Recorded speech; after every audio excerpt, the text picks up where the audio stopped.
Salman Khan ನ್ಯೂಸ್ನ Ramzan special question ಟೈಮ್ಗೆ ಸ್ವಾಗತ. ನಾನು ಶಂಶೀರ್ ಬಡೋಳಿ.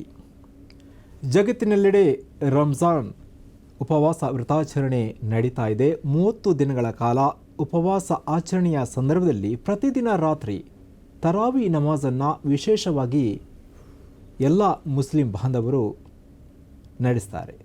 ಹಾಗಾದರೆ ತರಾವಿ ನಮಾಜನ ಮಹತ್ವವೇನು, ಇದರ ಅರ್ಥ ಏನು, ಜೊತೆಗೆ ಯಾತಕ್ಕಾಗಿ ಉಪವಾಸದ ದಿನದಲ್ಲಿ ಪ್ರತಿದಿನ ರಾತ್ರಿ ವಿಶೇಷವಾಗಿ ತರಾವಿ ನಮಾಜನ್ನು ನೆರವೇರಿಸ್ತಾರೆ ಎಂಬುದರ ಕುರಿತು ಇವತ್ತಿನ ಕ್ವೆಶ್ಚನ್ ಟೈಮ್ ಪ್ರಶ್ನೋತ್ತರ ಕಾರ್ಯಕ್ರಮದಲ್ಲಿ ನಾವು ಹಲವಾರು ಮಾಹಿತಿಗಳನ್ನು ಪಡೆಯೋಕ್ಕೆ ಇದ್ದೀವಿ. ಇವತ್ತಿನ ನಮ್ಮ ಮುಖ್ಯ ಅತಿಥಿ ಧಾರ್ಮಿಕ ವಿದ್ವಾಂಸ, ವಾಗ್ಮಿ ಹಾಗೂ ಶಿಕ್ಷಕರು ಆಗಿರುವ ಮೌಲಾನಾ ಅಬ್ದುಲ್ ಲತೀಫ್ ಆಲಿಯಾ. ರಂಜಾನ್ ಕ್ವೆಶ್ಚನ್ ಟೈಮ್ ಕಾರ್ಯಕ್ರಮದ ಪ್ರಾಯೋಜಕರು Gadiyar group, Sihat canning co Goa, Taj cycles Mangaluru, rim dates Mangaluru, design plus Mangaluru. Maulana ಅವರೇ, ಇವತ್ತಿನ ಕಾರ್ಯಕ್ರಮಕ್ಕೆ ನಿಮಗೆ ಸ್ವಾಗತ. ನಾವೀಗ ರಂಜಾನ್ ಉಪವಾಸದ ದಿನದಲ್ಲಿದ್ದೀವಿ. ಪ್ರತಿದಿನ ರಾತ್ರಿ ತರಾವಿ ನಮಾಜನ್ನು ನಾವು ನಡೆಸ್ತೀವಿ. ಈ ತರಾವಿ ನಮಾಜ್ ಅಂದರೆ ಏನು, ಇದರ ಅರ್ಥ ಹಾಗೂ ಮಹತ್ವವೇನು? ತರಾವಿ ಎಂಬುದು ಒಂದು ಅರಬಿ ಪದ. ತರ್ವೀಹತ್ ಎಂಬ ಪದದ ಬಹುವಚನವಾಗಿ ತರಾವಿಹ್ ಎಂಬುದು. ಅದರ ಅರ್ಥ ವಿಶ್ರಾಂತಿ ಪಡೆಯುವುದು ಎಂಬ ಅರ್ಥ ಆ ಅರಬಿ ಪದಕ್ಕೆ. ರೌಹತ್, ರಾಹತ್ ಎಂಬ ಪದದಿಂದ ಬಂದಂಥ ಒಂದು ಪದ ಅದು. ಅಂದರೆ ಮುಸ್ಲಿಮರು ವಿಶೇಷವಾಗಿ ರಮಜಾನ್ ತಿಂಗಳಲ್ಲಿ ಇಶಾ ನಮಾಜಿನ ನಂತರ ಅವರು ಈ ಒಂದು ರೀತಿಯ ನಮಾಜನ್ನು ನಿರ್ವಹಿಸುತ್ತಾರೆ. ಅದು ಆ ನಮಾಜಿನಲ್ಲಿ ಕೆಲವರು 8 ರಕಾತ್ ಅಥವಾ ಅದು 20 ರಕಾತ್, ಈ ರೀತಿಯ ಎಷ್ಟು ಆ ರೀತಿಯಲ್ಲಿ ನಮಾಜ್ ಮಾಡ್ಬೋದು, ನಿರ್ವಹಿಸ್ಬೋದು. ಆ ನಮಾಜ್ನ ನಡುವೆ 4 ರಕಾತ್ಗಳ ಮಧ್ಯದಲ್ಲಿ ಒಂದು ಸ್ವಲ್ಪ ಹೊತ್ತು ವಿಶ್ರಾಂತಿ ಪಡೆಯುತ್ತಾರೆ. ಅದಕ್ಕಾಗಿ ಆ ಪದದ ಆ ಒಂದು ತರಾವಿಹ್ ಅಂದರೆ ವಿಶ್ರಾಂತಿ ಪಡೆಯುವಂತಹ ಒಂದು ನಮಾಜ್ ಅಂತ ಒಂದು ಅರ್ಥ ಬಂದದ್ದು. ಅದರ ಮಹತ್ವ ಪ್ರವಾದಿ ಮುಹಮ್ಮದ್ ಪೈಗಂಬರ್ ಸಲ್ಲಲ್ಲಾಹು ಅಲೈಹಿ ವಸಲ್ಲಂ ಅವರು ರಮಜಾನ್ನ ಬಗ್ಗೆ ಹೇಳಿದಂಥ ಒಂದು ವಚನವಾಗಿದೆ ಇದಕ್ಕೆ ಆಧಾರ. ಮನ್ ಕಾಮ ರಮದಾನ ಈಮಾನನ್ ವಹ್ತಿಸಾಬನ್ ಗುಫಿರ ಲಹು ಮಾ ತಕದ್ದಮ ಮಿನ್ ಝಂಬಿ ಔ ಕಮಾ क़ಾಲ ಸಲ್ಲಲ್ಲಾಹು ಅಲೈಹಿ ವಸಲ್ಲಂ. ಪ್ರವಾದಿ ಸಲ್ಲಲ್ಲಾಹು ಅಲೈಹಿ ವಸಲ್ಲಂ ಹೇಳಿದರು, ಯಾರು ರಮದಾನ್ ರಾತ್ರಿಯಲ್ಲಿ ಈ ರೀತಿ ನಮಾಜ್ ನಿರ್ವಹಿಸುತ್ತಾರೋ, ಖಿಯಾಮುಲ್ ಲೈಲ್ ರಾತ್ರಿಯ ನಮಾಜ್ ಈ ರೀತಿಯ ವಿಶೇಷವಾದ ನಮಾಜ್ ನಿರ್ವಹಿಸುತ್ತಾರೋ, ಪ್ರತಿಫಲಾಪೇಕ್ಷೆಯಿಂದ ಅಲ್ಲಾಹನ ಪ್ರತಿಫಲ ಸಿಗಬೇಕು ಎಂಬ ಆ ಒಂದು ಮಹತ್ವಾಕಾಂಕ್ಷೆಯಿಂದ ನಿರ್ವಹಿಸುತ್ತಾರೋ, ಅವನ ಗತಕಾಲದೆಲ್ಲ ತಪ್ಪುಗಳನ್ನು ಅಲ್ಲಾಹನು ಮನ್ನಿಸುತ್ತಾನೆ ಎಂಬ ಒಂದು, ಅದಕ್ಕಾಗಿ ಮುಸ್ಲಿಮರು ಅಷ್ಟೊಂದು ಗಮನವಿಟ್ಟು ಪ್ರಾಧಾನ್ಯತೆಯಿಂದ ಮಹತ್ವ ಕೊಟ್ಟು ಆ ಒಂದು ನಮಾಜನ್ನು ನಿರ್ವಹಿಸುತ್ತಾರೆ. ಈ ತರಾವಿ ನಮಾಜ್ ಮುಖ್ಯವಾಗಿ ಮುಸ್ಲಿಮರಿಗೆ ಕಡ್ಡಾಯನ? ತರಾವಿ ನಮಾಜ್ ಕಡ್ಡಾಯವಲ್ಲ, ಅದೊಂದು ಪ್ರಬಲವಾದ ಐಚ್ಛಿಕವಾದ ಒಂದು ಕರ್ಮ, ಸುನ್ನತ್ ಅಂತ ಹೇಳ್ತೇವೆ. ಅದು ಅತ್ಯಂತ ಪ್ರತಿಫಲ ಇರುವಂತಹ, ಪ್ರವಾದಿ ಸಲ್ಲಲ್ಲಾಹು ಅಲೈಹಿ ವಸಲ್ಲಂ ಪ್ರೇರಣೆ ಕೊಟ್ಟಂತಹ, ಪ್ರೇರೇಪಿಸಿದಂತಹ ಒಂದು ಮಹತ್ ಕಾರ್ಯಗಳಲ್ಲಿ ಒಂದು. ಅಂದರೆ ಆರಾಧನಾ ಕರ್ಮಗಳಲ್ಲಿ ಅಲ್ಲಾಹನ ನಿಕಟತೆಯನ್ನು ಬಯಸುವ, ಅಲ್ಲಾಹನೊಂದಿಗೆ ಸಾಮೀಪ್ಯವನ್ನು ಬಯಸುವ, ಒಂದು ರೀತಿಯ ಅಲ್ಲಾಹನಿಗೆ ಸಮೀಪಗೊಳಿಸುವಂಥ ಒಂದು ಆರಾಧನಾ ಕರ್ಮ. ಅದಕ್ಕಾಗಿ ಅದನ್ನು ಐಚ್ಛಿಗೊಳಿಸಲಾಗಿದೆ, ಅದು ಕಡ್ಡಾಯವಲ್ಲ. ಈ ರಂಜಾನ್ ಮಾಸದಲ್ಲಿ ಮುಖ್ಯವಾಗಿ ತರಾವಿ ನಮಾಜನ್ನು ನಿರ್ವಹಿಸಲು ಕಾರಣ ಏನು? ರಮದಾನ್ ತಿಂಗಳಲ್ಲಿ ಅತ್ಯಧಿಕವಾಗಿ ನಾನು ಮೊದಲ ಒಂದು ಆ ಪ್ರವಾದಿ ವಚನ ಹೇಳಿದ್ದೆ, ಯಾರು ಆ ರಮದಾನ ರಾತ್ರಿಗಳಲ್ಲಿ ಅತ್ಯಂತ ಅಲ್ಲಾಹನ ಪ್ರತಿಫಲಾಪೇಕ್ಷೆಯಿಂದ ಈ ರೀತಿಯ ನಮಾಜನ್ನು ನಿರ್ವಹಿಸುತ್ತಾರೋ ಅವನ ಗತಕಾದ ಪಾಪಗಳು ಅಲ್ಲಾಹನು ಮನ್ನಿಸುತ್ತಾನೆ. ಅವನಲ್ಲಿ ಸಂಭವಿಸುವಂಥ ತಪ್ಪುಗಳೇನಿವೆಯೋ ಆ ತಪ್ಪುಗಳನ್ನು ಈ ಕಾರಣಕ್ಕೆ ಅಲ್ಲಾಹನು ಕ್ಷಮಿಸುತ್ತಾನೆ ಎಂಬ ಒಂದು ಆಧಾರ ಇದೆ, ಹದೀಸ್ ಇದೆ ಆ ಪ್ರವಾದಿ ವಚನ. ಅದಕ್ಕಾಗಿ ಅಷ್ಟೊಂದು ಮಹತ್ವ ಕೊಟ್ಟು ಅದನ್ನು ನಿರ್ವಹಿಸಲಾಗ್ತದೆ. ಮುಖ್ಯವಾಗಿ ಈ ನಮಾಜಿನಲ್ಲಿ ಕುರ್ಆನನ್ನು ಸಂಪೂರ್ಣವಾಗಿ ಪಾರಾಯಣ ಮಾಡಬೇಕಾ? ಈ ರೀತಿ ಏನಾದರೂ ಕಡ್ಡಾಯ ಏನಾದರೂ ಇದೆಯಾ? ಇಲ್ಲ, ಕುರಾನ್ ಅತ್ಯಧಿಕವಾಗಿ ಪಠಿಸಬೇಕು ಎಂಬ ಒಂದು ಆದೇಶ ಇದೆ. ಆದರೆ ಅದನ್ನು ಸಂಪೂರ್ಣವಾಗಿ ಖತ ಅಂತ ಹೇಳ್ತೇವೆ, ಸಂಪೂರ್ಣವಾಗಿ ಓದಿ ಮುಗಿಸಬೇಕು ಅಂತ ಇಲ್ಲ, ಕಡ್ಡಾಯವೇನಿಲ್ಲ.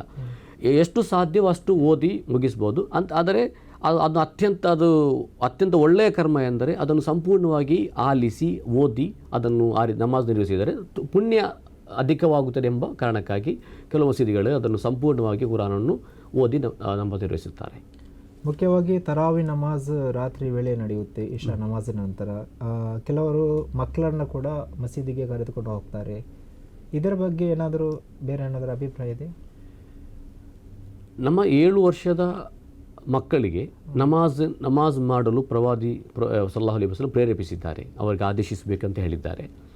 ಆದ್ದರಿಂದ ಆ ಮಕ್ಕಳನ್ನು ಕರೆದುಕೊಂಡು ಬರ್ಬೋದು. ಆ ಮಕ್ಕಳಿಗೆ ಏನು ಜಾಗರೂಕತೆ ಪಾಲಿಸಬೇಕು ಆ ಜಾಗರೂಕತೆಯನ್ನು ಪಾಲಿಸಿಕೊಂಡು ನಮಾಜ್ನ ಮಸೀದಿಯ ಮಹತ್ವವನ್ನು ಆ ಗೌರವವನ್ನು ಕಾಪಾಡಿಕೊಂಡು ಮಕ್ಕಳನ್ನು ಜಾಗರೂಕತೆಯಿಂದ ಮಸೀದಿ ಕರೆದುಕೊಂಡು ಬಂದರೆ ಅದು ಅಭ್ಯಂತರವೇನಿಲ್ಲ. ಈ ತರಾವಿ ನಮಾಜ್ನಲ್ಲಿ ಕೆಲವರು 8 ರಕಾತ್, ಕೆಲವರು 20 ರಕಾತ್ ಹೀಗೆ ನಿರ್ವಹಿಸ್ತಾರೆ. ಈ ವಿಚಾರದಲ್ಲಿ ಹಲವಾರು ಚರ್ಚೆ ಕೂಡ ಈವರೆಗೆ ನಡೆದಿರುವಂಥದ್ದು. ಕುರ್ಆನಿನ ಅಥವಾ ಹದೀಸ್ನಲ್ಲಿ ಈ ತರಾವಿ ನಮಾಜ್ ಎಷ್ಟು ರಕಾತ್ ಇರಬೇಕಂತ ಏನಾದರೂ ಮಾಹಿತಿ? ತರಾವಿ ನಮಾಜ್ 8 ಅಥವಾ 20 ಅಥವಾ 11, 23 ಅಂತ ಭಿನ್ನಾಭಿಪ್ರಾಯ ತುಂಬ ಕಾಲದಿಂದ ಇದೆ. ಅದು ಕಾರಣ ಏನೆಂದರೆ ಅದನ್ನು ನಿಖರವಾಗಿ ಪ್ರವಾದಿ ಸಲ್ಲಲ್ಲಾಹು ಅಲೈಹಿ ವಸಲ್ಲಂ ನಮಗೆ ಹೇಳಿಕೊಟ್ಟಿಲ್ಲ. ಪ್ರವಾದಿ ಸಲ್ಲಲ್ಲಾಹು ಅಲೈಹಿ ವಸಲ್ಲಂ ಅವರು ನಿರ್ವಹಿಸುತ್ತಿದ್ದುದು ಅವರು 11 ರಕಾತ್ ಅಂತ ಹದೀಸ್, ಅಂದರೆ 8 ಮತ್ತು 3 ವಿತರ್ ಅಂತ ಹೇಳ್ತೇವೆ ನಾವು, ಒಟ್ಟು ಸೇರಿ 11 ರಕಾತ್. ಆ ನಮಾಜು ಕೂಡ ಅದು ಅತ್ಯಂತ ಉದ್ದವಾದ ಸುದೀರ್ಘವಾದ ಒಂದು ನಮಾಜ್ ಆಗಿತ್ತು ಅಂತ ನಮಗೆ ಹದೀಸ್ನಲ್ಲಿ ಕಾಣಸಿಗ್ತದೆ. ತದನಂತರ ಬಂದಂತಹ ಪ್ರವಾದಿಯ ಅನುಚರರಾದಂತಹ 2ನೇ ಖಲೀಫರಾದಂತಹ ಉಮರುಲ್ ಫಾರೂಕ್ ರದಿಯಲ್ಲಾಹು ಅನ್ಹು ಅವರ ಕಾಲಘಟ್ಟದಲ್ಲಿ ಜನರಿಗೆ ಇದೊಂದು ಇಷ್ಟೊಂದು ಸುದೀರ್ಘವಾದ ನಮಾಜ್ ಮಾಡುವಾಗ ಜನರಿಗೆ ಆಯಾಸವಾಗ್ಬೋದೆಂಬ ಕಾರಣಕ್ಕಾಗಿ ಅವರು ಹೇಳಿದ ಒಂದು ಸಲಹೆಯಾಗಿತ್ತು. ನೀವು ನಮಾಜ್ನ ರಕಾತ್ ಅಂದರೆ ನಾವು ತಕ್ಬೀರ್ ಇಹ್ರಾಮ್ ಅಂತ ಹೇಳ್ತೇವೆ. ನಮಾಜ್ ಪ್ರಾರಂಭವಾಗಿ 2 ಸುಜೂದ್ ಆಗುವ ತನಕದ ಒಂದು ಪ್ರಕ್ರಿಯೆಯನ್ನು ರಕಾತ್ ಅಂತ ಹೇಳ್ತೇವೆ ನಾವು. ಆ ರಕಾತುಗಳನ್ನು ಅಧಿಕಗೊಳಿಸಿ ಕುರಾನ್ ಪಾರಾಯಣವನ್ನು ಅಧಿಕವಾಗಿ ಓದದೆ ಸ್ವಲ್ಪ ಓದಿ ಆ ನಮಾಜ್ನ ರಕಾತುಗಳನ್ನು ಹೆಚ್ಚಿಸುವಂಥ ಒಂದು ಸಲಹೆಯನ್ನು ಅವರು ಕೊಟ್ಟರು. ಅದಕ್ಕಾಗಿ ಆ ಉಮರ್ ಬಿನ್ ಖತ್ತಾಬರ ಕಾಲದಿಂದ 20 ರಕಾತ್ ಚಾಲ್ತಿಯಲ್ಲಿ ಬಂತು. ಅದು 8 ರಕಾತ್ ನಿರ್ವಹಿಸಿದರು, 20 ರಕಾತ್ ನಿರ್ವಹಿಸಿದರು. ಅದರ ಉದ್ದೇಶ ಒಂದೇ, ದೇವನಿಗೆ ದೇವನ ಸಾಮೀಪ್ಯವನ್ನು ಪಡೆಯುವುದು, ಅವನಿಗೆ ಹತ್ತಿರವಾಗುವುದು ಎಂಬ ಉದ್ದೇಶ ಅದರಲ್ಲಿರುವುದು. ಅದು ಎಷ್ಟು ರಕಾತ್ ನಿರ್ವಹಿಸಿದ್ದು ಅದರಲ್ಲಿ ಏನು ಅಭ್ಯಂತರವೇನಿಲ್ಲ. ಒಂದು ರೀತಿಯಲ್ಲಿ ತರಾವಿ ನಮಾಜಿಗೆ ಇಂತಿಷ್ಟು ಸಮಯ ಅಂತ ಮೀಸಲಿಡಬೇಕಾ ಅಥವಾ ಅದರ ಆ ರೀತಿ ಸಮಯ ಏನು ಮೀಸಲಿಗೆ ಅಗತ್ಯ ಏನಿಲ್ಲ. ಯಾರಿಗೂ ಎಷ್ಟು, ಅದು ನಿಜವಾಗಿ ವೈಯಕ್ತಿಕವಾಗಿ ನಿರ್ವಹಿಸಬಹುದು, ಸಾಮೂಹಿಕವಾಗಿ ನಿರ್ವಹಿಸಬಹುದು. ಅದು ಯಾವ ರೀತಿ ಆ ಮಸೀದಿಯಲ್ಲಿ ಕುರಾನ್ ಪಾರಾಯಣ ಮಾಡಲಾಗ್ತದೆ ಆ ರೀತಿ ಅದಕ್ಕೆ ತಕ್ಕಂತೆ ಸಮಯ ಮೀರುವುದು ಅಥವಾ ಕಡಿಮೆಯಾಗೋದು ಸಂಭವಿಸ್ತದೆ. ಅದೇನು ಅದರಲ್ಲಿ ಇಂತಿಷ್ಟು ಸಮಯವೇ ನಿಲ್ಲಬೇಕು ಅಂತ ಯಾವುದೇ ಕಡ್ಡಾಯ ಆದೇಶವೇನೇ ಇಲ್ಲ. ಮೌಲಾನಾ ಅವರೇ, ಈವರೆಗೆ ತರಾವಿ ನಮಾಜಿನ ಕುರಿತು ಹಲವಾರು ಮಾಹಿತಿಗಳನ್ನು ನೀವು ಹಂಚಿಕೊಂಡ್ರೆ ಇದಕ್ಕಾಗಿ ಧನ್ಯವಾದ. ಇದಾಗಿತ್ತು ಇಂದಿನ ರಂಜಾನ್ ಕ್ವೆಶ್ಚನ್ ಹಾರ್ ಕಾರ್ಯಕ್ರಮ.